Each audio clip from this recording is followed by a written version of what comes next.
আপনারা এসেছেন একটা দাবি নিয়ে, আমি এসেছি একটা দাবি নিয়ে, কোরআনও আপনাদের কাছে একটা দাবি নিয়ে এসেছে। কথা বলেন ঠিক না ঠিক? আমি তো সেই কোরআনের দাবিটাই বলতেছি। আপনি বুঝলেন কি না বুঝলেন ওটা আপনার ব্যাপার। কোরআনের মাহফিল দিয়েছেন, কোরআনের দাবির কথা বলা যাবে না। আপনি মুসলমান নামের কলঙ্ক, আপনি অবৈধ মায়ের সন্তান, নিশ্চয়ই আপনার জন্মের সমস্যা আছে।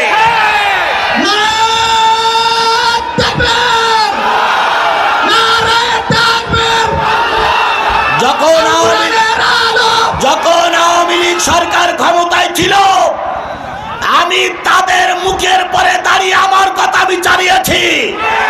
আর এখন জোট সরকারের তত্ত্বাবধায়ক সরকার ক্ষমতায়, কোন আওয়ামী লীগের দালালের কথা শুনে মাহফিল বন্ধ হবে না। বরং যদি কেউ বন্ধ করতে চায় সে যেন